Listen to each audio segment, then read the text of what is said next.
कल हम लोग के पी और के सी तो डिफाइन कर लिए थे और के एक्स भी डिफाइन कर लिए।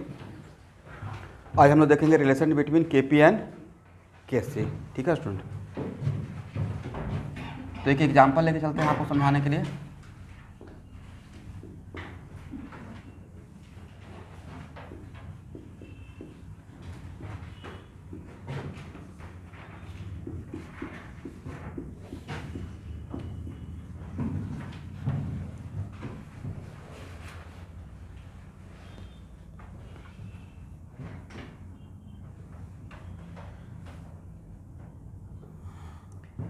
के सी के लिए क्या लिखिएगा?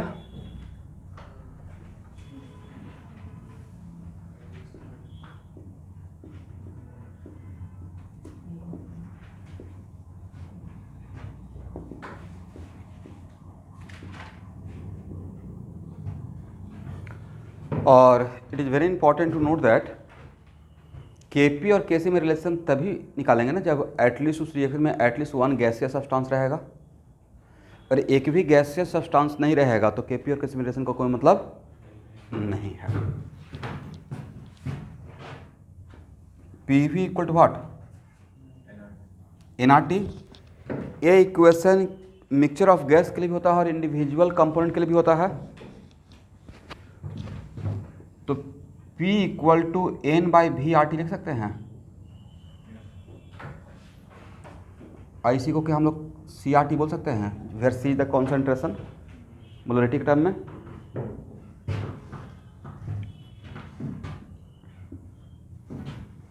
तो भाई पार्शियल प्रेशर ऑफ ए के लिए concentration of A into R T लिख पाएंगे? हाँ या ना? करेक्ट। तो ए इक्वल टू क्या लिखिएगा? P A by R T. सही है, समझ में आ गया है। सिमिलरली बी के लिए क्या लिख सकते हैं? P B by R T, P C by R T and concentration of D equal to P D by R T. अगर ए का बात करें तो सिर्फ ए का प्रेशर लेंगे, इन सारे वैल्यू को इसमें पुट कीजिए।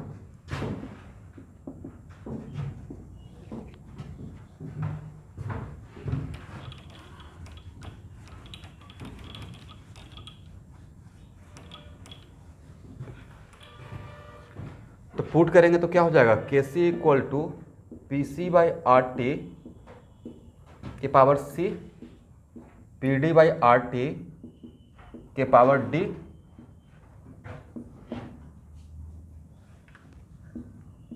P A by R T के power A and P B by R T के power B.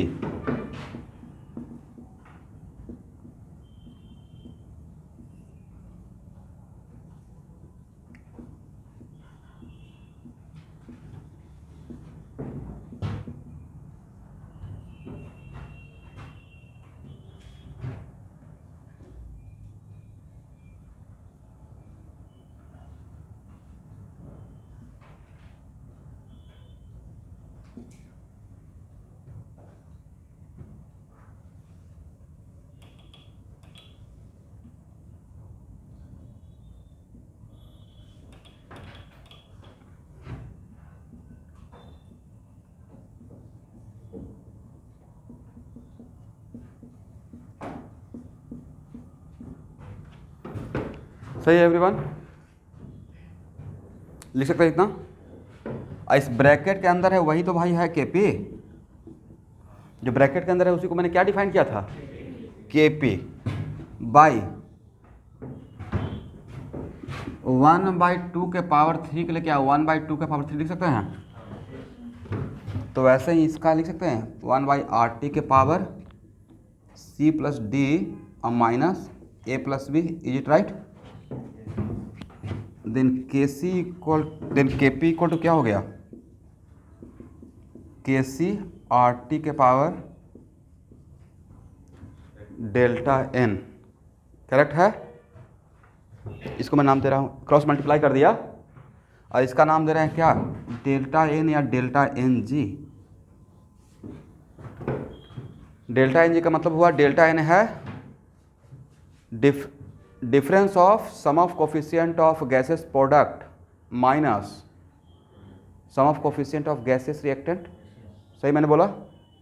Difference of sum of coefficient of gases product and minus, difference बोल दिए तो वहाँ पे माइनस ऑटोमेटिक आ गया, एंड गैसियस, लेकिन मैं इसलिए मैं यहाँ पे जी लगा दिया हूँ suffix, G stand for what, gaseous substance के लिए। तो यहाँ पे सिर्फ केस को काउंट में लेना है, गैसियस सब्सटेंस को।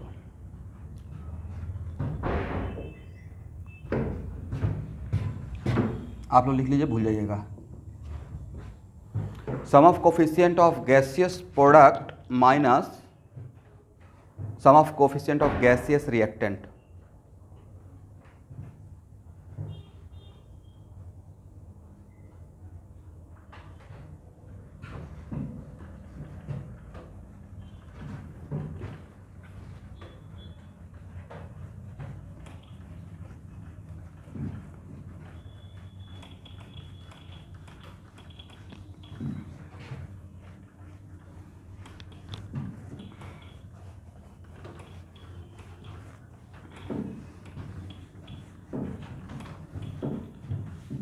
करेक्ट है ना?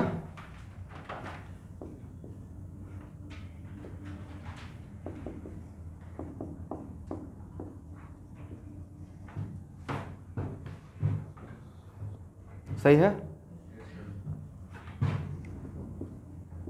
अब आपसे ऐसे ही पूछा जाएगा,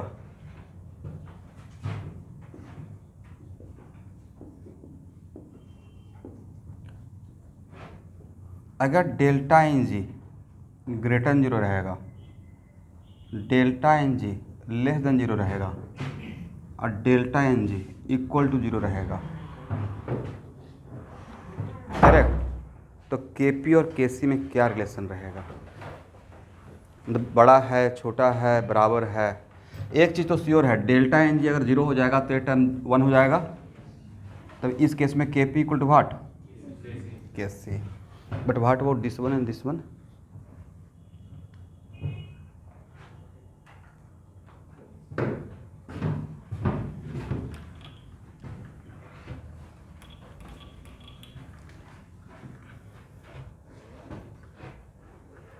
देखिए स्टूडेंट, इसमें सबसे बड़ा कन्फ्यूजन क्या है, ये तो सबको पता होगा कि जीरो से कम वैल्यू का अगर पावर बढ़ाते हैं तो वैल्यू और छोटा होता है। 0.1 बड़ा या 0.1 का स्क्वायर बड़ा?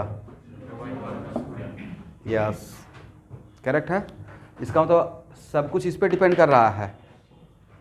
0.1 का पावर -2 लीजिएगा तो 1 से बड़ा हो जाएगा, हाँ या ना? बोलिए कैसे? 1/0.01 लिखिएगा ग्रेटर 1। इसका मतलब आर टी के बारे में जानना है, तभी एक क्वेश्चन बनेगा, करेक्ट?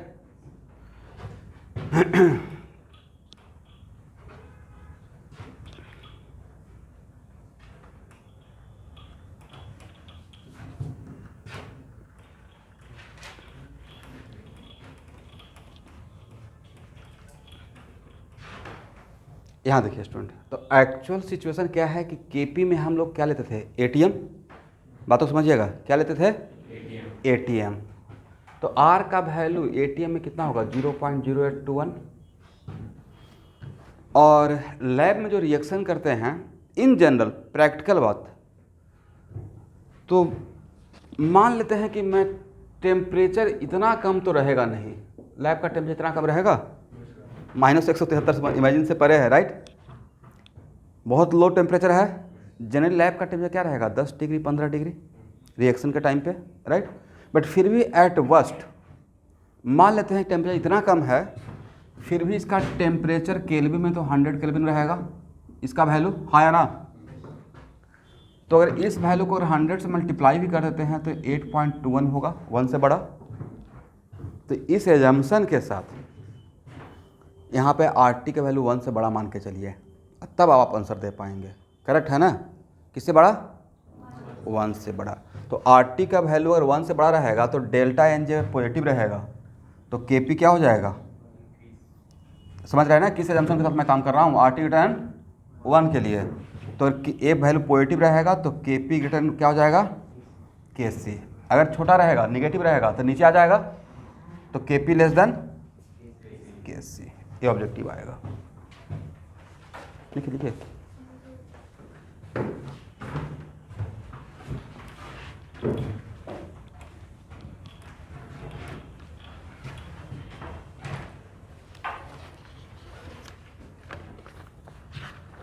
अब सब लोग असाइनमेंट निकाल लीजिए।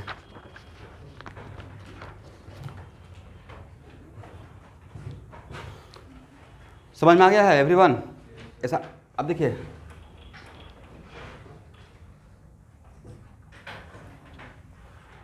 अभी एक्चुअल में जहाँ पे ध्यान सुनिएगा,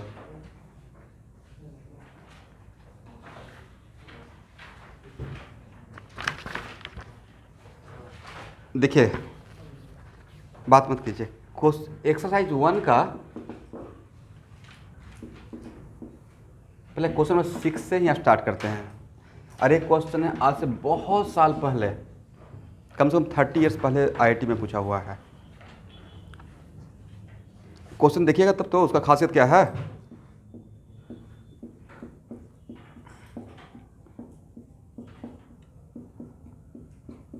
यहाँ पे डेल्टा एन जी कितना है student?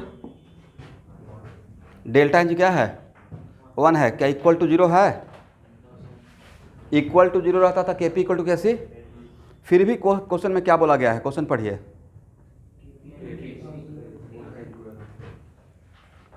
Kp equal to Kc, और उसके लिए 4 ऑप्शन दिया गया है। तो एक और सिचुएशन है, मतलब वो आपको आप आईक्यू लेवल चेक कर रहे हैं कि डेल्टा एन जी 0 नहीं है फिर भी Kp इक्वल टू कैसे। तो हाँ, डेल्टा एन जी 0 नहीं है, लेकिन अगर RT का वैल्यू 1 हो जाए, हाँ या ना, तब भी तो इक्वल हो सकता है। तो उसी के टेम्परेचर पूछा गया है, वही ऑप्शन में है ना। तब then Kp equal to Kc।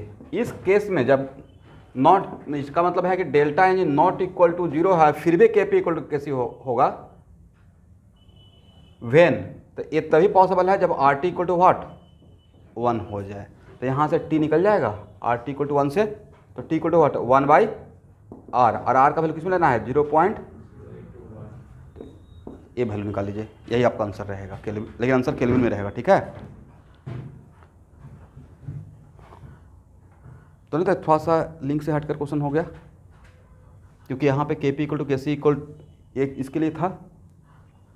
तो इस असाइनमेंट में जो भी क्लास असाइनमेंट फिजिकल केमिस्ट्री लूँगा या लेता हूँ, वो प्रॉपर बैलेंस रहेगा। उसको भी अगर कोई बना लेगा ना तो मेडिकल का सारा क्वेश्चन बन जाएगा।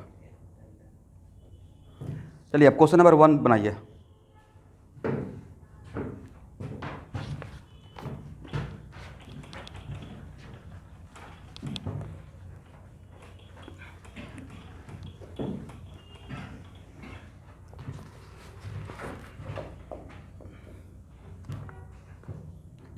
डेल्टा एन जी कितना है इसमें? फर्स्ट -12, एकदम फास्ट पढ़ना है। तब क्या निकालना है? Kp निकालना है। तो Kp इक्वल टू क्या लिखे हैं? Kc RT के पावर -12, तो Kc √RT है ना। और Kc तो दिया हुआ है ना भाई 61.7 और डिवाइडेड बाई 0.0821, और टेम्परेचर कितना दिया हुआ है? तो 600 पुट करें या 827 पुट करें? केल्विन में लेना है, कैलकुलेशन कर लीजिएगा।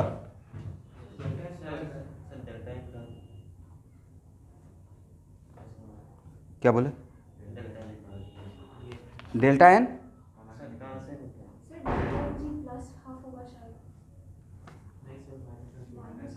अभी तो आप लिखे हैं delta N G equal to what. Language क्या बनाए हैं देखिए तो, C+D माइनस A+B था ना। Sum of coefficient of gases product minus, तो प्रोडक्ट साइड क्या है? SO2 गैस अब plus half O2 gas converted to what? इसका कोफिशिएंट कितना? 1। प्रोडक्ट साइड का हो गया, और रिएक्टेंट साइड 1 + हाफ, हाँ या ना। तो कितना होगा भाई? सही तो था। तो अभी तो वही तो पढ़ाया।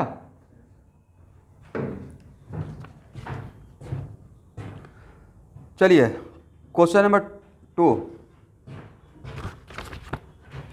कैलकुलेशन घर पे कर लीजिएगा।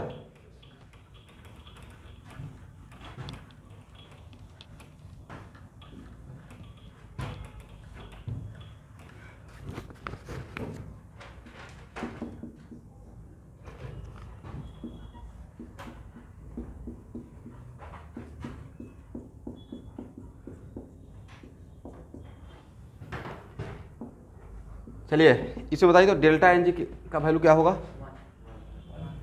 क्या 2 - 1 1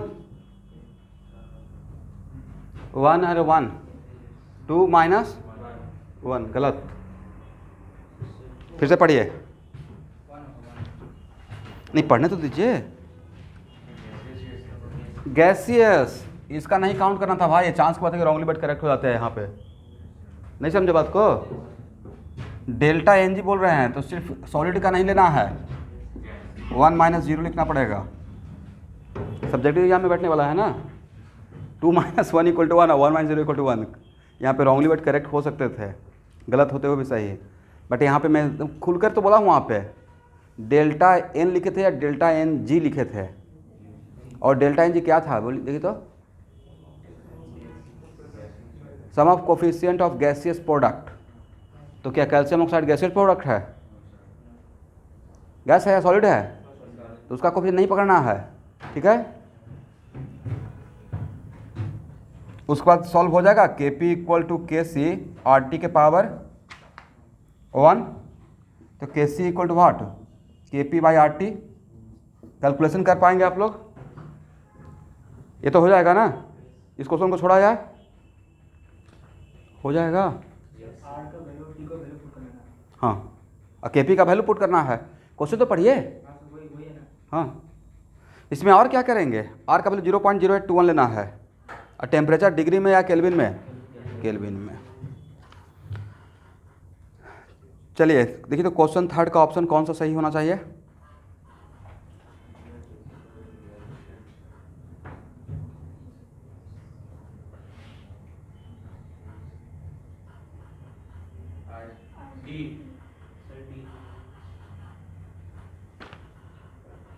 डी, RT के पावर -12 हो गया।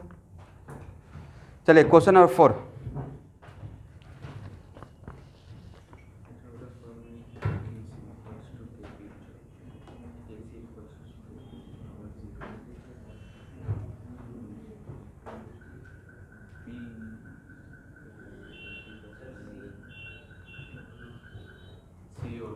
सी भी होगा डी भी होगा,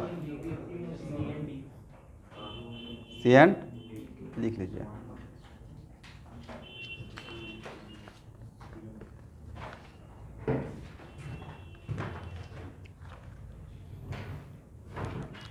यहाँ तक हो गया। चलिए तो इस रिलेशन पे क्वेश्चन आएगा, अगर रिलेशन Kp और Kc में रिलेशन निकालने के लिए आएगा डेरिवेशन तो हो जाएगा, और इसमें कोई न्यूमेरिकल भी आएगा तो हो जाएगा कि Kp दिया रहेगा, Kc निकालना रहेगा, Kc दिया रहेगा, Kp निकालना रहेगा। Kx पूछने का चांस आपको बोर्ड के एग्जाम में कम रहेगा, इसलिए उस पर उसको भी लीव करते हैं, ठीक है।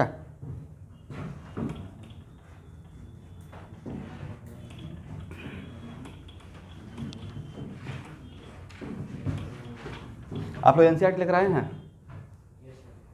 ठीक है, नेक्स्ट क्लास जो भी रहेगा केमिकल इक्विलिब्रियम का, सब लोग NCERT लेकर आएंगे केमिस्ट्री का, जिसमें इक्विलिब्रियम रहेगा।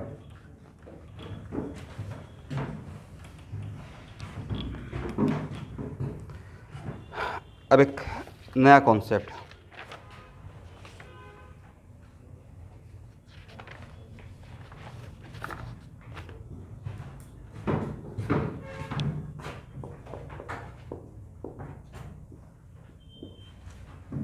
यहाँ देखिए स्टूडेंट, इसका K इक्विलिब्रियम दिया हुआ है K1। क्या दिया हुआ है? K1। तो थ्रू आउट अगर इसके लिए दिया हुआ है K1, तो अगर इस इक्वेशन को थ्रू आउट किसी कोफिशिएंट से अगर मल्टीप्लाई कर देंगे लाइक n, तो जो नया इसका इक्विलिब्रियम कांस्टेंट K2 बनेगा उसका K1 के साथ क्या रिलेशन रहेगा, ये पूछा जाएगा, राइट। तो भाई K1 इक्वल टू क्या है, B/A, हाँ या ना। और K2 क्या लिखिएगा, B के पावर n, A के power n equal to B/A के पावर होल n। इसका वैल्यू तो K1 है, हाँ या ना। तो K1 के पावर क्या हो जाएगा, इसका मतलब है कि कोई भी अगर इक्विलिब्रियम के रिवर्सेबल रिएक्शन दिया रहेगा और उसका इक्विलिब्रियम कांस्टेंट सामने लिखा हुआ है और उसी रिवर्सेबल इक्वेशन को किसी कोफिशिएंट से मल्टीप्लाई करेंगे तो जो नया इक्विलिब्रियम कांस्टेंट मिलेगा उस नया इक्विलिब्रियम कांस्टेंट पुराने वाले का पावर हो जाएगा। करेक्ट है ना, रिलेशन समझे। या इसका है K1, तो इसको अगर मल्टीप्लाई करेंगे n से तो इसका क्या होगा, K2 इक्वल टू K1 ही रहेगा या K1 के पावर n हो जाएगा, जितना से मल्टीप्लाई करेंगे। ये यहां से पहला कॉन्सेप्ट है, सही है। अब यहां देखिए, इसका इक्विलिब्रियम कांस्टेंट दिया हुआ है जिसमें A रिएक्टेंट है, B प्रोडक्ट है, B किसका फॉरवर्ड डायरेक्शन में है। लेकिन अगर रिएक्शन को उल्टा कर दिया गया तो जो नया इक्विलिब्रियम कांस्टेंट बनेगा उसके लिए तो आप A लिखिएगा, हाँ या ना। और इसको क्या आप ऐसे लिख सकते हैं, एक ही बात है। और A वैल्यू तो K1 पता है, तो क्या 1/K1 हो जाएगा, 1/K1। किसी को प्रॉब्लम बोलिए, नहीं समझ में आया वहाँ पे पूछ लीजिए मैंने क्या किया। मैंने इसका लिखा, इसका K1 दिया हुआ है और इसका पूछा जाएगा तो इसके लिए लॉ ऑफ मास एक्शन ऐसे लगाएंगे A/B, और B/A का वैल्यू K1 है तो A/B का वैल्यू क्या हो जाएगा, 1/K1 हो जाएगा, वही मैं लिख दिया हूँ। और ऐसे रहता स्टूडेंट,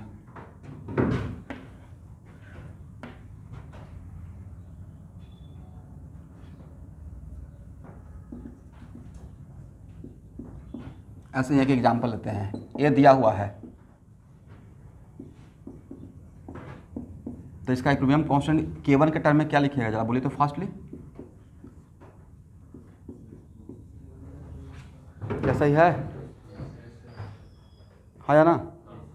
3 से पहले मल्टीप्लाई कर देंगे तो K1 क्यू हो जाएगा और फिर उल्टा कर देंगे तो 1/K1 क्यू हो जाएगा, यही किया है ना।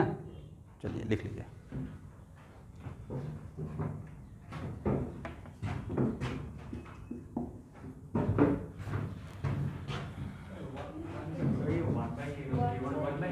ओ सॉरी, B पहले स्टूडेंट, अब सही है। इनको समझने दीजिए, जब तक समझने की कोशिश क्लास में, जब तक टीचर के साथ समझने का कोशिश नहीं करेंगे ना, फास्ट नहीं होंगे तो फिर कभी फास्ट नहीं हो पाएंगे। ऑफलाइन क्लास का यही तो एडवांटेज है, ऑटोमेटिक आपका स्पीड बढ़ जाता है टीचर के साथ। यही इसी क्लास का वीडियो देखिएगा तो बहुत लेट हो जाएगा। चलिए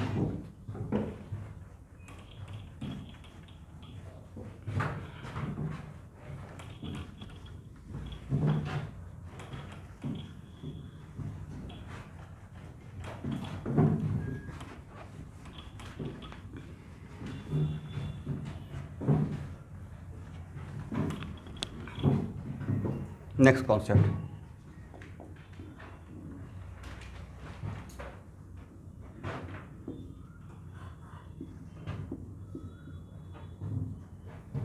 इसका इक्विलिब्रियम कांस्टेंट क्या है, K1। एग्री। इसको इक्वेशन ऑफ फर्स्ट बोल रहा हूँ। दो रिवर्सेबल रिएक्शन है और इसका इक्विलिब्रियम कांस्टेंट है K2। एग्री। तब पूछा जाएगा कि अगर दोनों को अगर ऐड कर दिया जाए तो जो नया इक्वेशन बनेगा रिवर्सेबल इक्वेशन, उसका इक्विलिब्रियम कांस्टेंट क्या रहेगा in terms of K1 and K2। तो कोई बात नहीं है, ऐड कीजिए। A प्लस A क्या हो जाएगा, A plus C converted into what, B plus D। तो इसका अगर K3 मानते हैं तो क्या आप लिख सकते हैं, B into D divided by, बोलते रहिएगा, और K2 कितना था भाई? K2 था D/C ना, और K1 कितना था? B/A। तो B/A का वैल्यू K1 कर दें और D/C का वैल्यू। तो किसी दो रिवर्सेबल रिएक्शन को अगर डायरेक्टली ऐड कर दिया जाए, क्या कर दिया जाए? ऐड, तो जो नया रिवर्सेबल इक्वेशन बनेगा उसका इक्विलिब्रियम कांस्टेंट उन दोनों का प्रोडक्ट के बराबर हो जाता है। ये मैंने प्रूफ करने की कोशिश किया।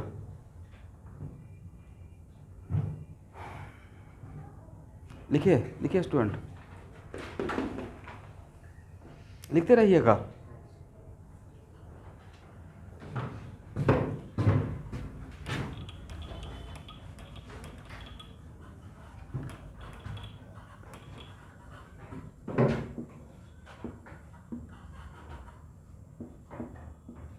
फर्स्ट माइनस सेकंड करेंगे तो क्या होगा? नया इक्विलिब्रियम कांस्टेंट। अब एडिशन कर रहे हैं या सब्ट्रैक्शन कर रहे हैं? किस में से किसको सब्ट्रैक्शन किए हैं? तो क्या लिखिएगा? A minus C convert into what? B minus D. But minus तो यहाँ पे लिखेंगे नहीं, तो करेंगे क्या? D को इधर, C को इधर, है ना? इसको रीअरेंज कर लेंगे। माइनस लिखते हैं या प्लस करके लिखते हैं? बट माइनस करते तो ये तो माइनस हो गया है, तो इसको रीअरेंज करके क्या ऐसे लिख सकते हैं? इस माइनस वाला को इधर ले आए तो प्लस हो जाएगा, और इस माइनस वाले को इधर लेके चले जाएंगे तो ये नया इक्विलिब्रियम कांस्टेंट जो बनेगा, एक कॉन्सेप्ट तो मैंने एक ए पढ़ा दिया, अरे एक कॉन्सेप्ट ए रहा, तो यहाँ जो K4 बनेगा उसके लिए क्या लिखेगा? BC।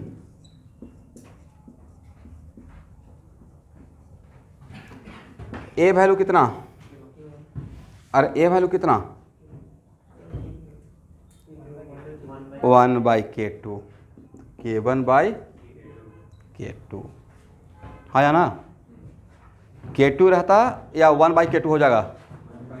इसका मतलब जिसमें से यहाँ देखिए शॉर्टकट क्या होगा, जिसमें से जिसको माइनस करेंगे, तो जिसमें जिसको माइनस करेंगे वो डिनोमिनेटर में चला जाएगा, और जिसमें माइनस करेंगे वो न्यूमरेटर में रहेगा। यही हुआ है ना?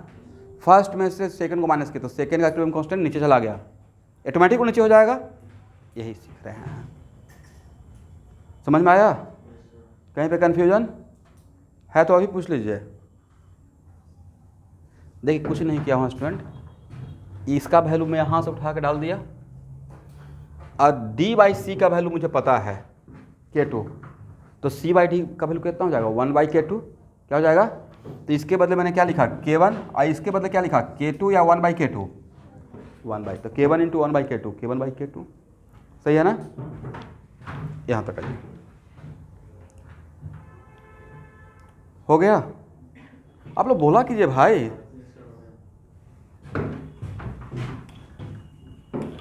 आप ही लोग के लिए क्लास ले रहा हूँ।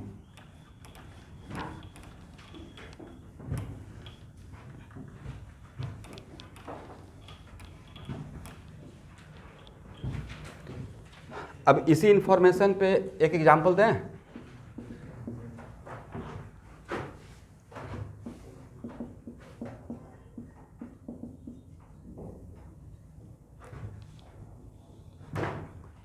तो जो इक्वेशन बनेगा उसका इक्विलिब्रियम कांस्टेंट क्या होगा? यही है मेरा, second into 3 minus first into 2 का इक्विलिब्रियम कांस्टेंट क्या बनेगा? सॉल्व कीजिए, सॉल्व करना पड़ेगा, देख के तो आंसर आएगा नहीं।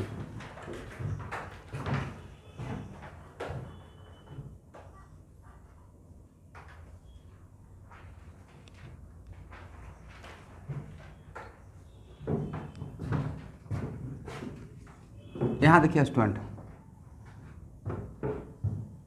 मैं एक शॉर्टकट ट्रिक बताता हूँ। इसमें कितना से मल्टीप्लाई किए? 3 से। इसके बदले क्या K2 का Q लिख सकते हैं? K2 का माइनस को भूल जाइए, इसमें कितना से मल्टीप्लाई किए? तो क्या K1 का स्क्वायर लिख सकते हैं? तो ये सिर्फ इसका वैल्यू कितना रहेगा? K2Q, और सिर्फ इस सर्किल का वैल्यू कितना रहेगा? K1 square.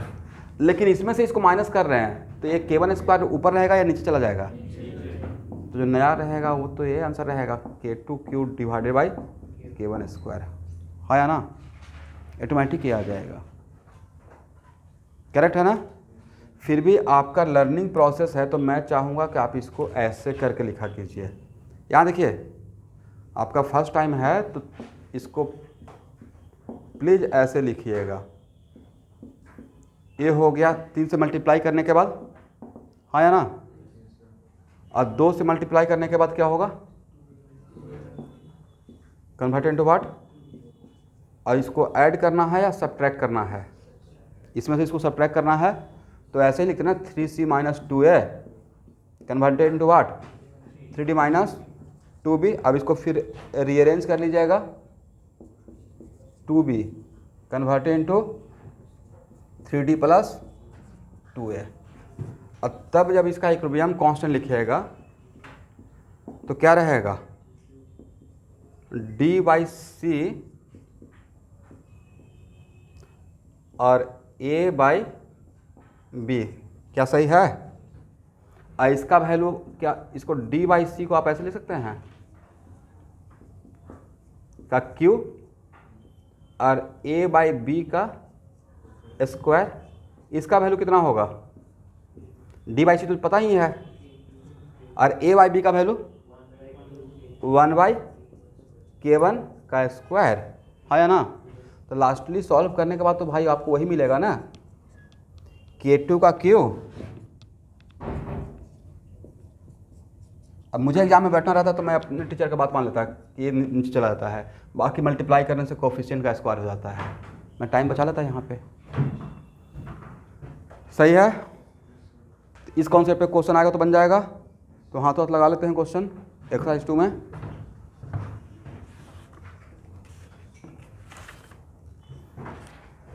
पहला क्वेश्चन बनाइए।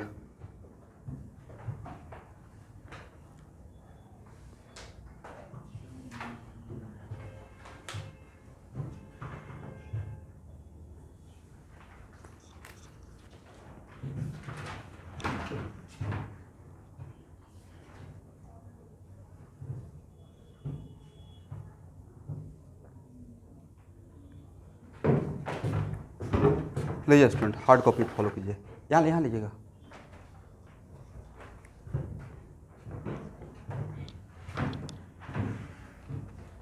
इसको कौन सबसे फास्ट सॉल्व करके दिखाते हैं?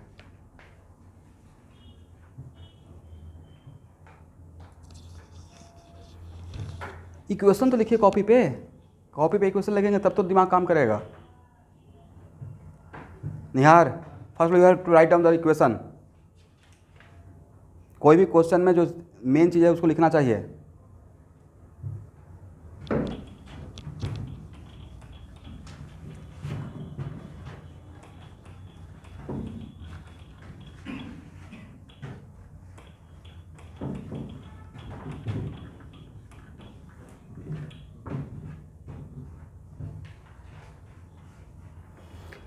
एक्सरसाइज सेकेंड का क्वेश्चन नंबर 1 मैं बोला हूँ।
जिसका भी इक्विलिब्रियम कांस्टेंट निकालना है उसमें SO2 का कोफिशिएंट क्या है? 2 है, लेकिन जिसका इक्विलिब्रियम कांस्टेंट दिया हुआ उसमें 1 है।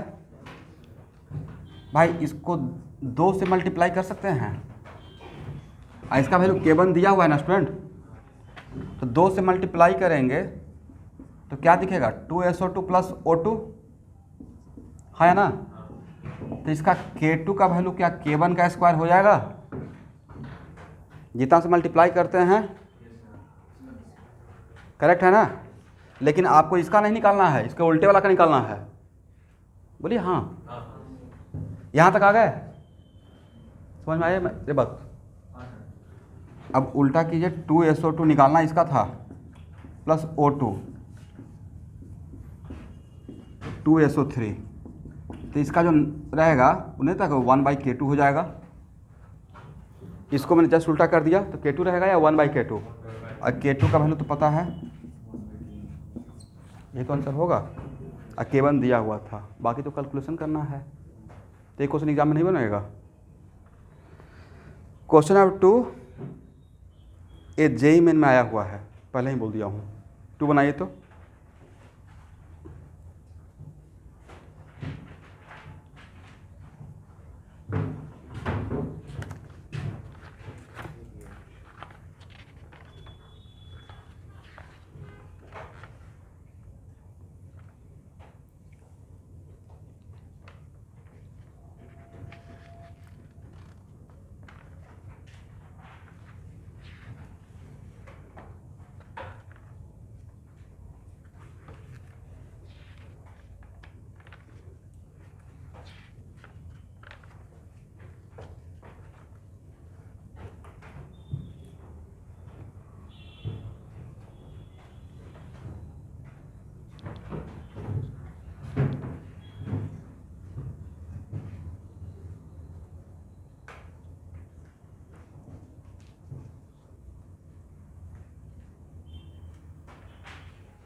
जिसका इक्विलिब्रियम कांस्टेंट निकालना है उसमें N2O4 किधर है, लेफ्ट में या राइट में।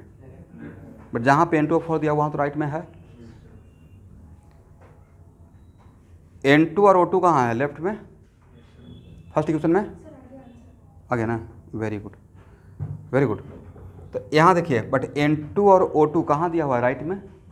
तो पहले तो हम लोग इसको सॉल्व करने के लिए जब इस टाइप का क्वेश्चन दिया रहेगा एवरीवन, तो आपको ही दिमाग लगाना है कि क्या करें कि रिक्वायर्ड इक्वेशन डेवलप हो जाए, हाँ या ना। इसका दिया हुआ था K1, तो ये पहले से पता है कि इसमें N2 और O2 राइट में है, तो इसको राइट में कर लेते हैं उल्टा करके, हाँ या ना। तो अगर इसको ऐसे कर लिया जाए तो हाफ N2 और प्लस O2, तो इसका जो इक्विलिब्रियम कांस्टेंट बनेगा उसका नाम K1 डैश दे देते हैं, 1/K1। उल्टा करने से 1/1 हो जाता है ना। यहाँ तक समझ में आया? क्या इसको 2 से मल्टीप्लाई कर लिया जाए? क्यों? रिक्वायर्ड इक्वेशन में हाफ N2 नहीं N2 है और O2 नहीं है, 2O2 है, करेक्ट। तो इसको 2 से अगर मल्टीप्लाई कर लें 2NO2, तो N2 गैस अब प्लस 2O2 गैस, तब क्या हो जाएगा? K1 डैश का स्क्वायर, जितना कोफिशिएंट मल्टीप्लाई करते हैं, करेक्ट। तो this equal to 1/K1 square. यहाँ तक तो आ गए। ये मेरा इक्वेशन है सेकेंड। अब चलिए 2NO2 कन्वर्टेड इनटू N2O4, इसका इक्विलिब्रियम कांस्टेंट कितना दिया हो भाई? K2। तो N2O4 कन्वर्टेड इनटू 2NO2, इसका इक्विलिब्रियम कांस्टेंट क्या रहेगा? K2 डैश अगर बोलते हैं तो 1/K2 लिखें। ये है इक्वेशन मेरा थर्ड। अब अगर इक्वेशन सेकंड और थर्ड को डायरेक्टली ऐड किया जाए तो मेरा रिक्वायर्ड इक्वेशन मिल जाएगा, जिसका एग्जाम में निकालना था। तो सेकंड और थर्ड को ऐड करेंगे तो NO2 और NO2, अगर सेकंड और थर्ड को ऐड करते हैं तो नहीं लगता कि NO2 और NO2 कैंसिल हो जाएगा, इसलिए NO2 नहीं नज़र आ रहा था। तो सेकंड प्लस थर्ड अगर करते हैं तो क्या हो जाएगा? N2O4 convert into what? N2 plus, और तब जो K3 बनेगा, तो सेकेंड और थर्ड को ऐड किए हैं तो सेकेंड और थर्ड के इक्विलिब्रियम कांस्टेंट को डायरेक्टली मल्टीप्लाई कर देंगे। और सेकेंड का इक्विलिब्रियम कांस्टेंट क्या था? इसका equilibrium constant 1/K2 square, K1 square 1/, तो 1/K1 square into 1/K2। Answer क्या हो जाएगा? K1 square K2। This is the final answer, है ना। करेक्ट आंसर सी रहेगा। इसका मतलब है कि एक ही क्वेश्चन में देखिए कितना बढ़िया तो क्वेश्चन। अब इसमें तो फ्री में मार्क्स था ना भाई, ये जेईई का 4 मार्क्स का क्वेश्चन अगर है, बट इसमें सब चेक कर लिया गया इस कॉन्सेप्ट पे। अब एक बार इस टाइप का 2-3 प्रॉब्लम बना लिए और फिर क्वेश्चन बैंक कुछ असाइनमेंट, तो प्रॉपर इस टाइप का आपको प्रैक्टिस करने आ जाएगा। तो इस टाइप का क्वेश्चन सॉल्व करने के लिए सबसे पहले रिक्वायर्ड इक्वेशन कैसे डेवलप होगा उसके लिए काम करना पड़ेगा, ठीक है ना। चलिए, तो होपफुली इस टाइप का इक्वेशन अगर क्वेश्चन आएगा, हालांकि इस टाइप का आने का चांस कम है, बट फिर भी आएगा तो बन जाएगा। अब नेक्स्ट कॉन्सेप्ट में बढ़ा जाए। समझ में आ गया निहार? ठीक है।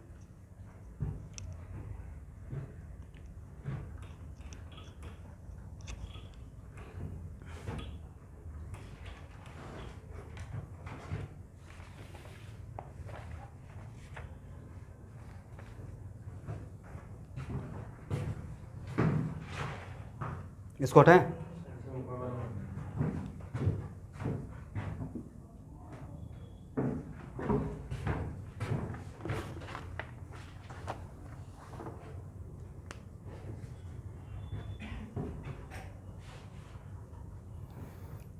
देखिए, मोल कॉन्सेप्ट को माइनस कर दिया जाए तो बाकी सारा फिजिकल केमिस्ट्री का क्वेश्चन आपसे लगा के एग्जाम में आ सकते हैं। अगर सर्टेन उस पर प्रैक्टिस कर लिया जाए तो 200% गारंटी बना के आ जाइएगा।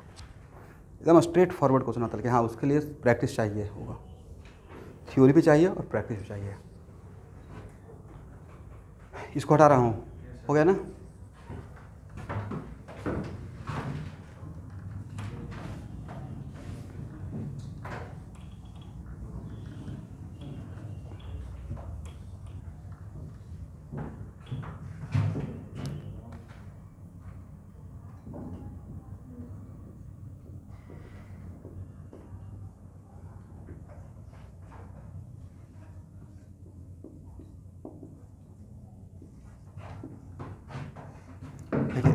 Reaction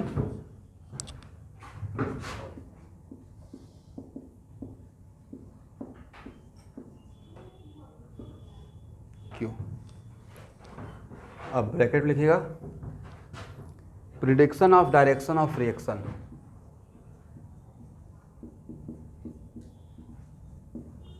prediction of direction of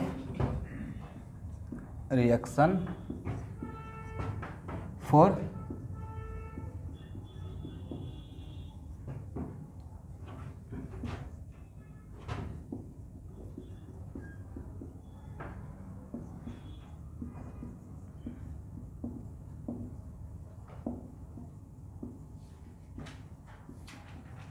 equilibrium point.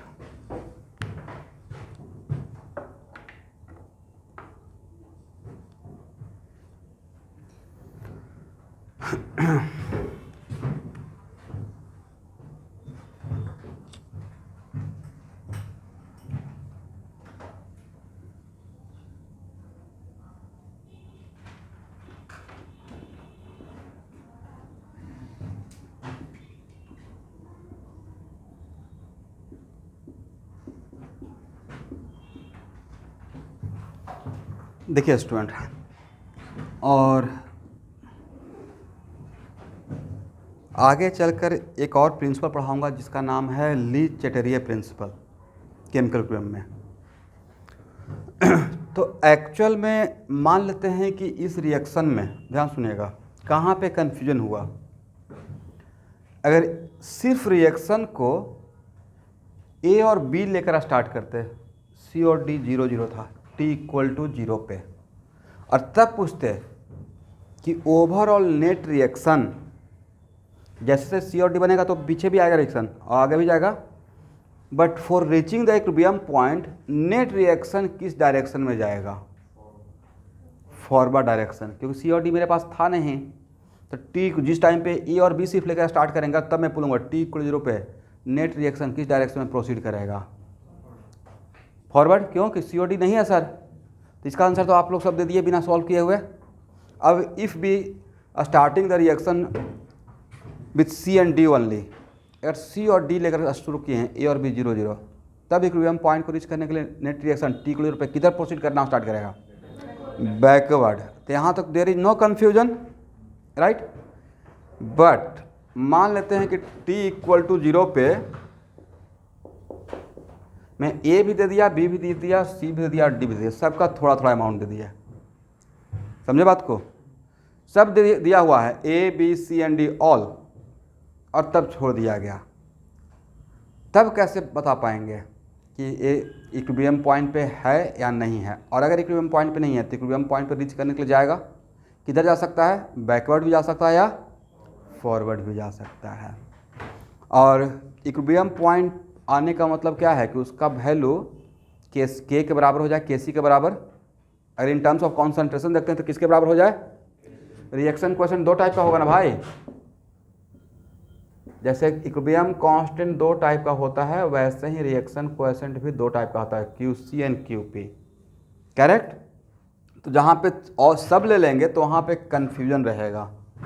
Confusion ये रहेगा कि पहला कन्फ्यूजन ये रहेगा कि when A B C and D all are present at T equal 0 पे, तो पहला कन्फ्यूजन यहाँ ध्यान से लीजिएगा कि इक्विलिब्रियम पॉइंट पे है या नहीं है, करेक्ट। और दूसरा कन्फ्यूजन रहेगा कि अगर इक्विलिब्रियम पॉइंट पे नहीं है तो इक्विलिब्रियम पॉइंट पे जाने के लिए नेट रिएक्शन किस डायरेक्शन में जाएगा, करेक्ट, क्योंकि उसको तो इक्विलिब्रियम पॉइंट पे पहुँचना ही है। तो जैसे हम लोग के सी डिफाइन किए हैं वैसे ही हम लोग क्यू सी भी डिफाइन करते हैं, और के सी के जैसा ही क्यू सी लिखिएगा, के सी के जैसा ही क्या लिखिएगा, लिखने का बिल्कुल सेम तरीका।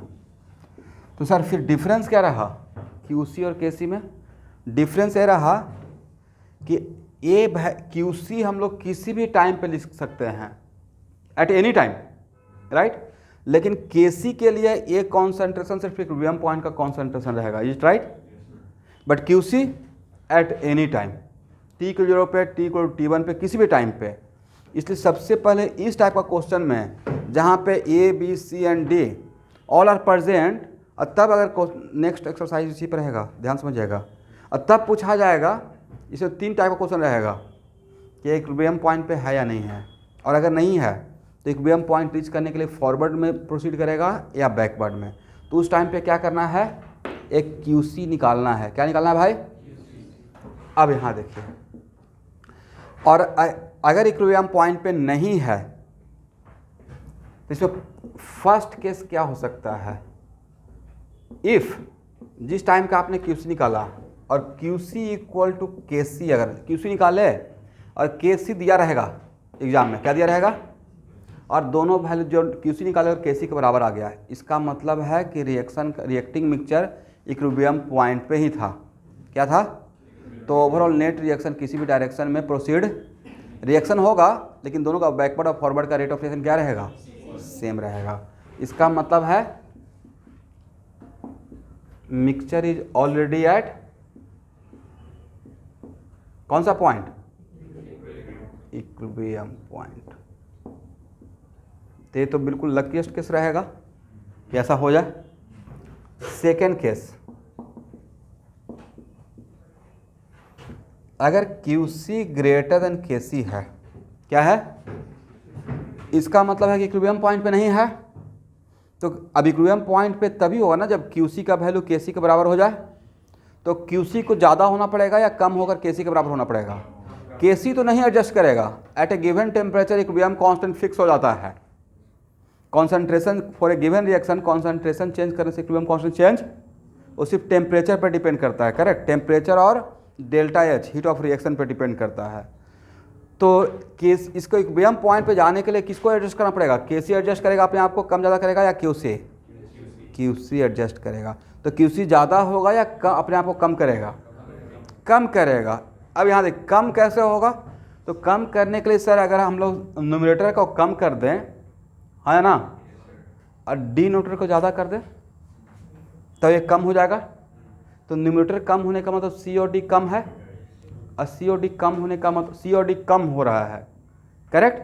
और A और B प्रोड्यूस हो जाए तो A होने के लिए ओवरऑल रिएक्शन किधर प्रोसीड करना पड़ेगा? बैकवर्ड जाना पड़ेगा। कितना बढ़िया क्वेश्चन हो गया ना इसका। तो इस केस में reaction proceed in which direction? सबको समझ में आ गया है बात? Reaction proceed in backward direction for achieving the equilibrium point.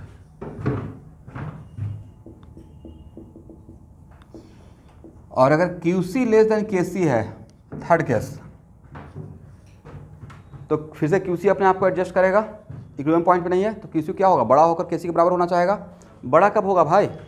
जब C और D ज़्यादा होगा और A और B कम। तो C और D ज़्यादा होने के लिए रिएक्शन को किधर प्रोसीड जाना पड़ेगा? Forward direction. तो इस केस में reaction proceed, overall reaction proceed in forward direction for achieving the equilibrium point.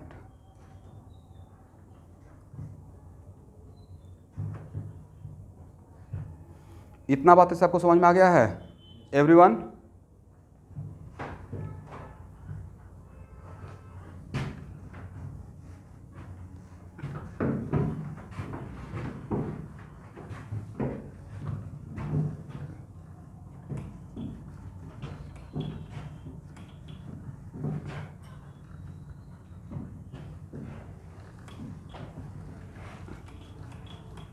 तो रिएक्शन क्वेश्चन समझ में आ गया कि रिएक्शन क्वेश्चन क्या है sir? It is just like क्या है? Expression of KC. Only difference is what कि किसी भी टाइम का कॉन्सेंट्रेशन लेंगे तो वहाँ से QC मिलेगा, और इक्विलिब्रियम पॉइंट का कॉन्सेंट्रेशन अगर लेंगे तो वहाँ से क्या मिलेगा? KC। अब इसी कॉन्सेप्ट पे एक्सरसाइज थर्ड का क्वेश्चन नंबर 1 पढ़िए तो।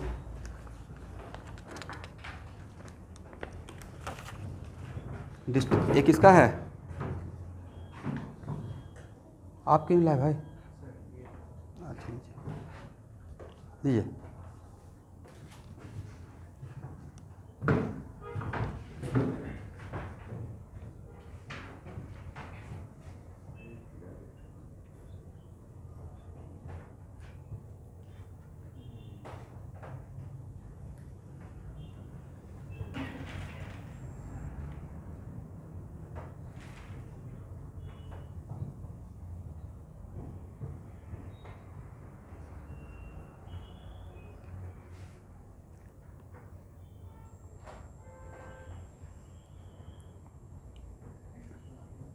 पहले क्वेश्चन पढ़ लीजिए।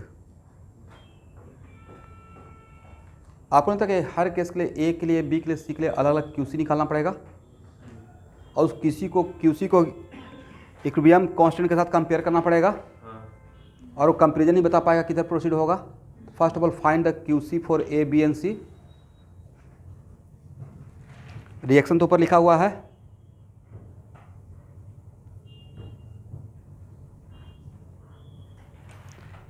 तो पहले केस ए के लिए क्यूसी निकालिए, फिर केस बी के लिए क्यूसी निकालिए और फिर केस सी के लिए क्यूसी निकालिए।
कल का क्लास किए थे, मैं क्या बोला था, लाइन बाय लाइन सुनिएगा कि हर क्वेश्चन टेम्परेचर दिया रहेगा।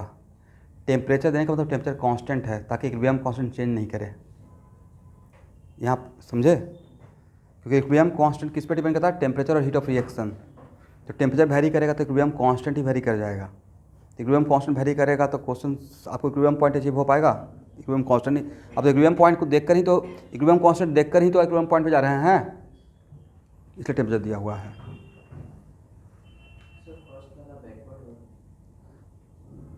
बैकवर्ड है।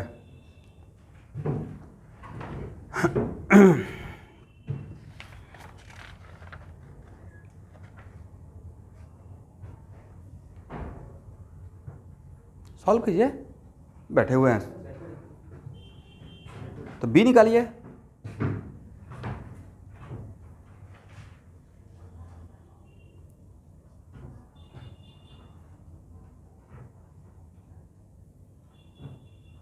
भाई बहुत तोप लोग बैठते हैं एग्जाम में, उनका स्पीड को आपको बीट करना है। इस तरीके से लाहे लाहे बनाइएगा तो नहीं, पीछे रह जाइएगा।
बी का एनिमल जो कैलकुलेशन किए हैं,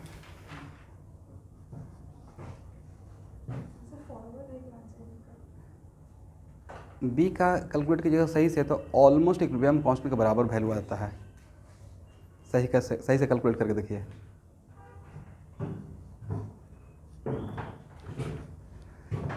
बी में क्यूसी निकालिएगा तो ऑलमोस्ट इक्विलिब्रियम कांस्टेंट के बराबर ऑलमोस्ट आ जाएगा।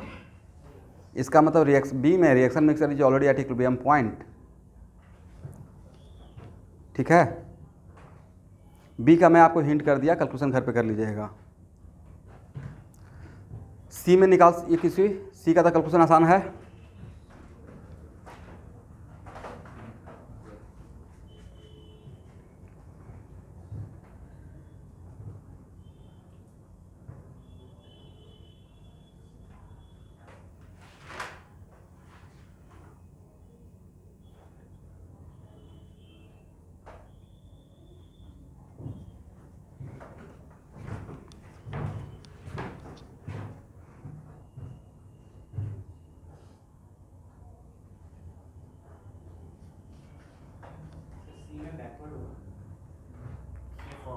फॉरवर्ड होना चाहिए।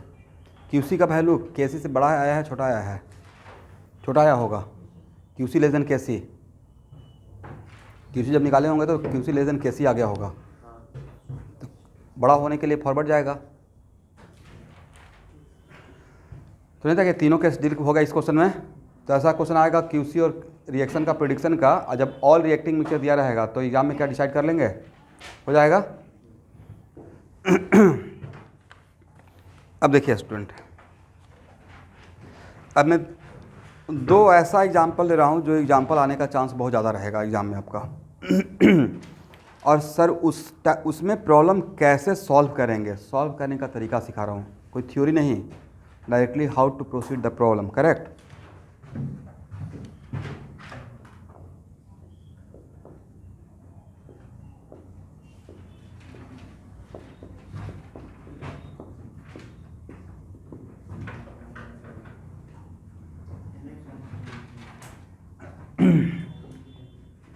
अब बात मत कीजिएगा, एक एग्जाम्पल डायरेक्टली आने का चांस रहेगा, ठीक है। दो एग्जाम्पल केमिकल को में बहुत फेवरेट होता है। पहला एग्जाम्पल है H2 + I2 2HI, और दूसरा example PCl5 convert into what, PCl3 + Cl2। बहुत फेवरेट एग्जाम्पल, तो इसी पे बात कर लेते हैं, आप लोग के लिए थोड़ा आसान हो जाएगा। I2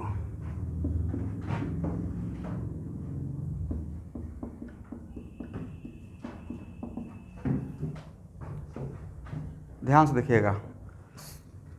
इस एग्जाम्पल, देखिए जैसे ही एग्जाम्पल मिलता है इस एग्जाम्पल में आपको नहीं कहा KC और KP दोनों इक्वल रहेगा, हाँ ना, कुछ बोलिए भाई। डेल्टा NG 0, तो ये एक बात कॉन्फिडेंस में है कि K रहेगा, जो K दिया रहेगा वो यूनिटलेस दिया रहेगा। KP और KC इक्वल हो गया ना, इसका लिखिएगा तो KP लिखिएगा तो क्या हो जाएगा, ATM का square divide by ATM into NTM, ATM into तो यूनिटलेस। KC भी लिखिएगा तो कॉन्सेंट्रेशन का square divide by concentration into concentration, क्या हो जाएगा, यूनिटलेस। अब उसमें क्वेश्चन में ये दिया रहेगा स्टूडेंट कि इसका इक्विलिब्रियम कांस्टेंट आपको दिया रहेगा, कि इक्विलिब्रियम का वैल्यू के दिया रहेगा, ये गिवन, अगर गिवन है, और T = 0 पे इसका नंबर ऑफ मोल दिया रहेगा A और B का, H2 और I2 का। तब पूछा जाएगा find out concentration, find out concentration of H2 I2 and HI at equilibrium point. क्या पूछा जाएगा, find out concentration of H2 I2 and HI at equilibrium point. ये पक्का इस टाइप का क्वेश्चन आपको NCERT में भी मिलेगा, ठीक है ना। तो सबसे पहले तो एक कॉन्सेंट्रेशन इक्विलिब्रियम पॉइंट पे निकालने के लिए आपको ये चेक करना पड़ेगा कि इक्विलिब्रियम पॉइंट पे है या नहीं है, बोलिए कुछ हाँ या ना। क्या इक्विलिब्रियम पॉइंट पे है, ये तो 0 है ना भाई। इस केस में आपको थोड़ा भी माथे पे स्ट्रेस आएगा कि किधर जाएगा रिएक्शन, इसमें QC निकाल के कंपेयर करने का रिक्वायरमेंट है क्या, तो पहले ही पता है कि ये नहीं है तो बनेगा। तो इस केस में तो पहले से वो क्वाइट ऑब्वियस है कि reaction proceed in forward direction, किधर जाएगा? तो मान लेते हैं कि T equal to T equilibrium पे यहाँ से x गया, करेक्ट? यहाँ से कितना गया? और ये बैलेंस इक्वेशन है ना भाई। तो स्टोइचियोमेट्रिक कोएफिशिएंट क्या बताता है? रिएक्शन होने का तरीका अकॉर्डिंग टू मोल। तो इसका 1 मोल से इसका 1 मोल है ना, तो इसका यहाँ से अगर x जाएगा तो यहाँ से भी तो x जाना पड़ेगा। और इसका 1 मोल से इसका 2 मोल बनेगा, तो इसका x मोल से इसका कितना बनेगा? 2x। तो क्या यहाँ से एक 2x लिख दें? करेक्ट। बट इस बात का ख्याल रखिए कि मोल है तो क्वेश्चन में और इस केस में हो सकता है कि इस क्वेश्चन में कंटेनर का वॉल्यूम नहीं दिया रहे, बट मुझे तो चाहिए कॉन्सेंट्रेशन। और किसी क्वेश्चन में अगर कॉन्सेंट्रेशन चाहिए और मोल दिया हुआ है और कंटेनर का वॉल्यूम नहीं दिया हुआ है, इसका मतलब है कि वॉल्यूम का शायद रिक्वायरमेंट नहीं रहेगा, नहीं हुआ होगा। बट हम लोग कॉन्सेप्चुअली क्यों रॉन्ग हुए? मान लेते हैं कि भी द वॉल्यूम ऑफ कंटेनर है ना, वॉल्यूम ऑफ कंटेनर। तो भाई यहाँ पे जब हम लोग के लिखेंगे के, तो के लिए क्या लिखिएगा? HI का कॉन्सेंट्रेशन का square according to law of mass action. आप लोग हाँ ना बोलते रहिएगा अगर समझ में आते रहेगा तो के इक्वल टू HI का कॉन्सेंट्रेशन के लिए क्या 2x लिखें या 2x/v का स्क्वायर लिखें? हम लोग तो मोल मान के चले थे ना, और divided by a minus x/v, सही है? Concentration mole by volume, mole by volume. अब b माइनस x/v, बट नहीं लगता कि यहाँ पे 1/v स्क्वायर है, यहाँ भी 1/v स्क्वायर कैंसिल हो जाएगा। तो क्या यहाँ पे वॉल्यूम देने का रिक्वायरमेंट था? नहीं था। तो ले देकर क्या हो गया? k equal to 4x square divide by a minus x into B minus x. बोलिए, only unknown is what? x। Only unknown is x।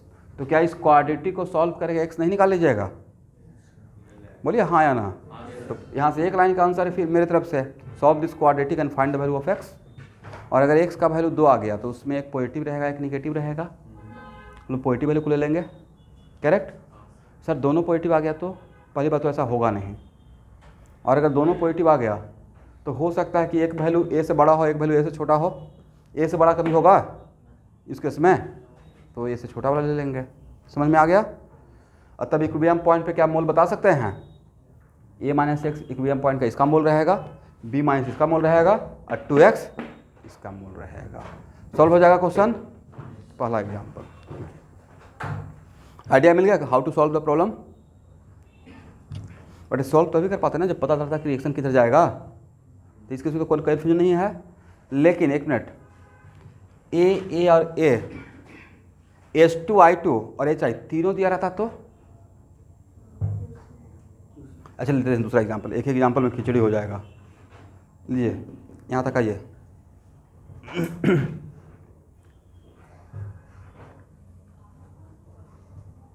इस पे मैं कुछ न्यूमेरिकल प्रॉब्लम भी लूँगा। पहले थ्योरी देख लेते हैं, इसको थ्योरी मानकर देख लीजिए कैसे प्रॉब्लम को सॉल्व करेंगे। इसको हटाएं।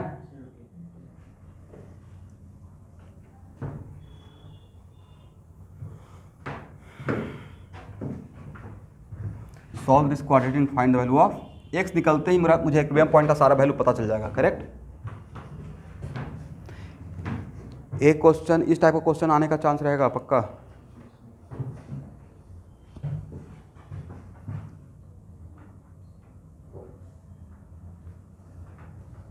इसको हटाया जाए एवरीवन।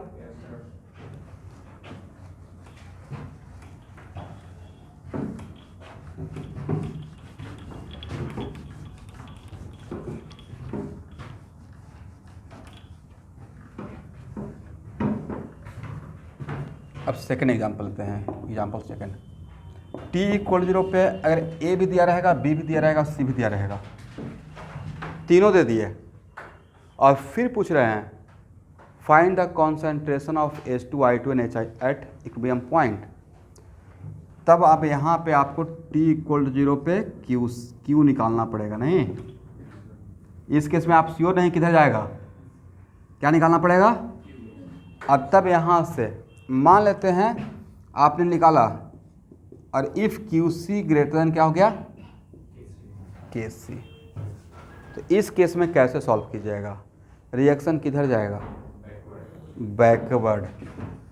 तो बैकवर्ड जाएगा, ये तो डिसाइड हो गया है यहाँ से इस सिचुएशन के लिए। तो H2 plus I2 converted into 2HI, और T इक्वल 0 पे क्या था, A, B एंड C।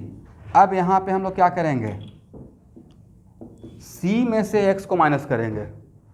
आगे जा रहा है या पीछे जा रहा है, और यहाँ पे क्या लिखे हैं, B प्लस कितना, x/2, कितना, x/2, और यहाँ पे कितना। बट ये बात तो ये बता पाया ना, इसका अगर ज्ञान नहीं रहता तो क्वेश्चन आके न्यूमेरिकल बना पाते आप, नहीं बना पाते। मैं इसका इंपॉर्टेंस समझा रहा हूँ कि what is the importance of reaction quotient. और उसके बाद तो सेम स्टोरी, उस पर क्या करेंगे, ए लिखते। आपने तो इस इक्विलिब्रियम पॉइंट में मान लिया कि इसका यहाँ से x थोड़ा कंज्यूम हुआ होगा और इसका प्रोड्यूस हुआ होगा, और तब के इक्विलिब्रियम के लिए c minus x by V का whole square divided by a plus x/2 and b plus x/2। और यहाँ से v और v तो कैंसिल हो जाएगा, ओनली अननोन क्या रहेगा, x। सॉल्व कर लीजिएगा।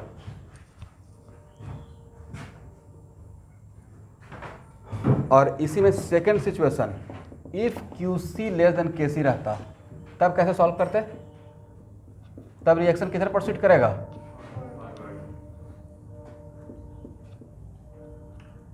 To H I.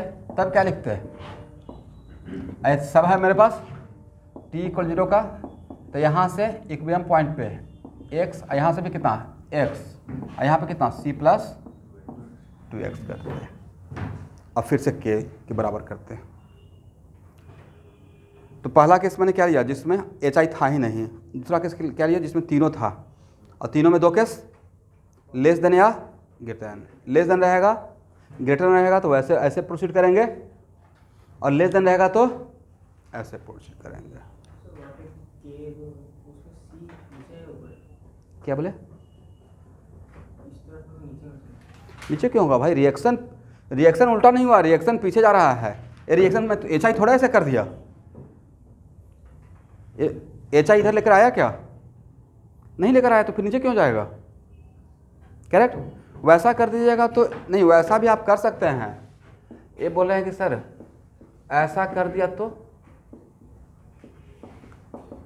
ऐसा कर दिए, तब आप थोड़ा सा अपना माइंड को ब्रॉड कर लीजिए। वैसा कर लिए तो 1/k लेके फिर सॉल्व कीजिए, है ना। तो इतना क्यों घूमेंगे भाई, करेक्ट है ना।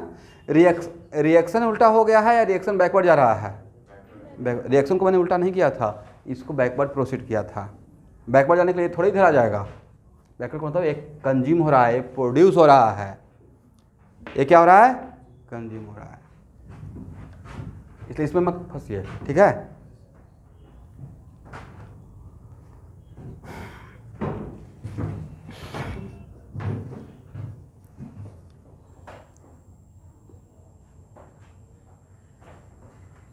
यहाँ तक समझ में आ गया, चलिए इसको हटाया जाए। एवरीवन आइडिया ले लेना है, क्या लेना है, फिर न्यूमेरिकल इस पर सॉल्व करेंगे।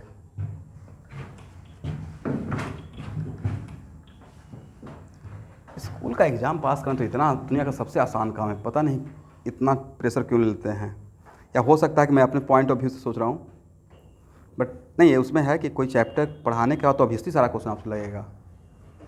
अब डैम श्योर हूँ कि रेजोनेंस का कोई क्वेश्चन आएगा तो आपसे नहीं छूटेगा, रेजोनेटिंग का स्ट्रक्चर ड्रॉ करने के लिए आएगा, छूटेगा।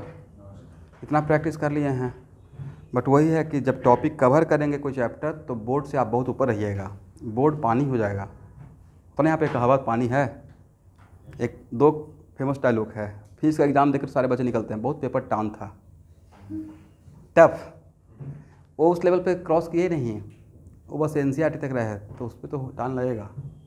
आप ज़्यादा जिस चीज़ों को जमकर पढ़िए। आप तैयारी कर रहे हैं, ऑनेस्टली ऐसे मैं बोलता हूँ तो अंदर से फीलिंग नहीं आता है कि हाँ तैयारी कर रहे हैं, नहीं कर रहे हैं हम। तैयारी कर रहे हैं एंट्रेंस एग्ज़ाम का, उसके अंदर बोर्ड है, राइट। तो एंट्रेंस एग्जाम तक किसी चैप्टर में अगर सपोज कीजिए कि मैम ने बायोलॉजिकल क्लासिफिकेशन पढ़ा दिया और एग्जाम में आएगा तो नहीं बनेगा देन। तो आप अपना लेवल को ही ऊपर लेके चलेंगे, लेकिन उसमें टाइम टेकन प्रोसेस है। जो आपका सिलेबस है नीट का और जेईई मेन का या आईआईटी का, तो भाई 2 साल का कंप्लीट सिलेबस है, 2 ईयर का कंप्लीट सिलेबस है। कभी कभी तो मेरे दिमाग में आता है लेकिन वो प्रोजेक्ट एग्जीक्यूट नहीं हो पा रहा है। मतलब मेरे जो मैंने दिली ख्वाहिश है कि 20 या 25 ऐसे बच्चा को सिलेक्ट करें जिसको स्कूल वगैरह का प्रेशर ख़त्म, मतलब इंटीग्रेटेड कर दें और वीक में 6 डेज पढ़ाते रहें। वीक में 6 डेज, 6 क्लास केमिस्ट्री का, 6 क्लास फिजिक्स का, 6 क्लास मैथ का, एक शिफ्ट में, स्कूल का नहीं तैयारी। और 25 में से कम तो 20 का सिलेक्शन करवाए। मतलब ये मेरा होता नहीं सबका अपना अचीवमेंट, ड्रीम प्रोजेक्ट ये है दिमाग में। और बिल्कुल, लेकिन वो 20 बच्चा ऐसा होना चाहिए या 25 स्टूडेंट जिसका लाइफ में टारगेट ही है कि मुझे एंट्रेंस एग्जाम क्लियर करना है, नॉट बोर्ड। तो वीक में 6 क्लास अगर लेना स्टार्ट करेंगे, समझते हैं सिलेबस कितना कमाने का, किस लेवल पे काम हो जाएगा।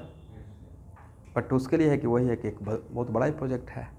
अब उसके लिए है कि सबको एक साथ कॉन्फिडेंस में आना पड़ेगा, पेरेंट्स को भी ट्रस्ट करना पड़ेगा, अब बच्चा भी पढ़ने वाला होना पड़ेगा, पूरा दिन दुनिया से अलग हट कर, तो उसके अंदर एक जुनून हो पाएगा, तो ऑब्वियसली रिजल्ट हो जाता है। इसलिए रिजल्ट तो भाई इसी क्लासरूम में, उस क्लासरूम में बैठकर ही बच्चे दे दिए हैं। और अभी के टाइम पे उनका प्रेशर बहुत ज़्यादा था। जिस टाइम बहुत ज़्यादा रिजल्ट एटलीस्ट का हुआ है, उस टाइम पे बच्चे का स्कूल, अभी तो कोरोना टाइम पे ना थोड़ा लिबरल हो गया स्कूल, तो 95-98% अटेंडेंस होता था और 95% अटेंडेंस लोग मेंटेन करके भी, और एक स्टूडेंट का तो भाई पांजावरी घर था और डॉन बॉस्को पढ़ता था, कहाँ और कहाँ, अब फिर भी सारा क्लास करते हुए क्रैक कर लिया फर्स्ट टाइम में, और नीट भी निकाला और जेईई मेन भी निकाला। इसलिए बहाना होता है नहीं पढ़ने वालों के लिए, पढ़ने वालों के लिए कोई बहाना ही होना चाहिए, वो तो हर एक चीज़ में रेडी रहता है, हाँ सर हो जाएगा। वही रहेगा कि लाइफ बहुत हेक्टिक हो जाता है। तो ये 2 साल का प्रोजेक्ट तो भाई बहुत हेक्टिक है। इसमें जितना जल्दी हो सके साइंस लिए तो अपने आप को समझा लीजिए। एक तो है कि साइंस नहीं लेना था, और अगर ले लिए तो फिर अपने आप को समझा लीजिए कि सारा सराउंडिंग से कट ऑफ होना पड़ेगा। एक अलग दुनिया हो गया फिर आपका 2 साल 3 साल के लिए। मतलब उसमें है कि आपको पढ़ते रहना है। एक बार अगर क्रैक कर लिए तो फिर स्कूल कॉलेज में उतना नहीं पढ़ना होता है भाई। हाँ मेडिकल वर्ग तो पढ़ना पड़ेगा, बट इंजीनियरिंग का लाइफ बहुत कूल होता है। वहाँ अगर पढ़ना भी पड़ेगा ना, तो वहाँ तो एक पॉजिटिव प्रेशर है ना, वहाँ पे इस बात का प्रेशर रहेगा कि चलो अब कोई बात नहीं है, सेमेस्टर पास करते, रूटीन वर्क हो जाता है। कैसे स्कूल में 8th क्लास से 9th क्लास कोई प्रेशर था, 7th class 8th class just पास कर जाना है। तो वहाँ भी एक रूटीन वर्क रहेगा कि चलो 4 साल पढ़ेंगे, और IIT NIT में है 4 साल के बाद 4th ईयर में कंपनी आएगी, किसी में तो 3rd ईयर में ही आ जाती है, प्लस जॉब लग जाएगा। तो इस खुशी से लोग पढ़ना स्टार्ट करता है कि एकदम लाइफ सेट हो गया, राइट। आप मेडिकल में का सीट मिल गया तो ये तो दिमाग में रहेगा ना कि आफ्टर 5 ईयर्स MBBS डॉक्टर बन जाएंगे, तो लाइफ सेट है। उसके बाद तो आपको MS करना है, जो करना है, बट वो रूटीन वर्क है। बट ये तो दिमाग में नहीं रहेगा ना कि कहाँ पे हैं, करियर बना या नहीं बना। तो वो बहुत पॉजिटिव एटमॉस्फेयर होता है उसमें। पॉजिटिव अगर ये पता है कि मेरा लाइफ सेट है, इसमें बस ये पढ़ लेना है, कोई इंट्रेंस एग्ज़ाम तो अब है नहीं, सेमेस्टर ही है, तो वहाँ पे चीज़ें स्मूथ हो जाता है। और उसमें भी वहाँ पे जो प्रोफेसर का अगर जो पढ़ा रहे हैं वही नोट्स अगर थॉरली फॉलो कर लिया जाए तब भी आप पास करते चले जाइएगा, तो अलग चीज़ है।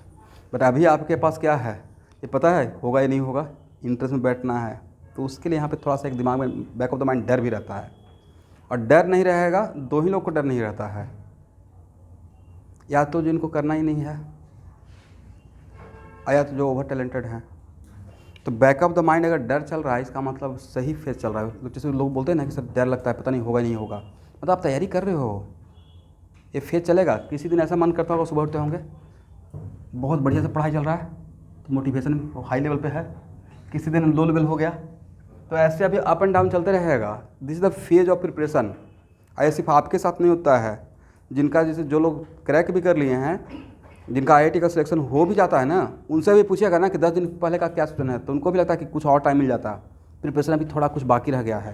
तो एग्ज़ाम का तैयारी कभी नहीं ख़त्म होता है, लास्ट डे तक नहीं लगता है। आप लोग तो बोर्ड दिए हैं, थोड़ा बहुत एग्ज़ाम थोड़ा और टाइम मिल जाता है, कुछ बाकी रह गया तो वो ऑलवेज चलेगा। या ये भूल गए, तो भूलता नहीं है डर से, एग्ज़ाम हॉल में जैसे ही इंट्रेंस एग्जाम में जाइएगा तो एग्ज़ाम हॉल में इन करते हैं pressure become so much high, किसी तो देखिए मतलब बिल्कुल पसीने पसीने हो जाता है, लगता है हार्ट फेल कर जाएगा। तो उसका कैसे स्टूडेंट को होता होगा जो बस पढ़ रहा है लेकिन टेस्ट का प्रैक्टिस नहीं किया, आउटपुट। मैं यहाँ पे टेस्ट लेता हूँ राइट, तो टेस्ट आपको सिर्फ मार्क्स नहीं दिलाता है भाई, टेस्ट आपको ये भी सिखाता है कि कितना आउटपुट आना चाहिए, या एग्ज़ाम फोबिया, एग्ज़ाम से डर खत्म करता है। फिर कौन सा क्वेश्चन बनाना चाहिए, कौन सा छूटना चाहिए। बहुत सारा किसी क्वेश्चन स्टक कर गए, अब पढ़े हुए हैं, मैंने फ्रिक्शन का मास्टर बना दिया, फिर भी हो सकता है प्रॉब्लम तो प्रॉब्लम है, किसी कोई एक पॉइंट पे ट्रिकी प्रॉब्लम रहा होगा, छूट रहा होगा, उसको छोड़ दीजिए भाई। एग्जाम में कुछ क्वेश्चन जानबूझ के बीच में दिया जाता है जिसमें आप स्टक कर जाएँ। मुझे तो ओवरऑल मार्क्स से मतलब है, इसलिए नीट के एग्ज़ाम में मैं कभी बोलता हूँ कि आप पहले केमिस्ट्री से स्टार्ट कीजिए। ऑलवेज क्या सिखाया हूँ, पहले बायो से स्टार्ट कीजिए। बायो में 1 आवर के अंदर अगर आप 90 में से 80 क्वेश्चन बना लिए तो 80 क्वेश्चन बनने में 300 प्लस का अटेम्प्ट ले चुके हैं। उस कॉन्फिडेंस से केमिस्ट्री पे आइए, और जो टाइम बचेगा वहाँ दोनों जगह पे स्पीड अप होकर टाइम बचाकर फिजिक्स में आइए। तो इस तरीके से होगा। चलिए मिलते हैं नेक्स्ट क्लास।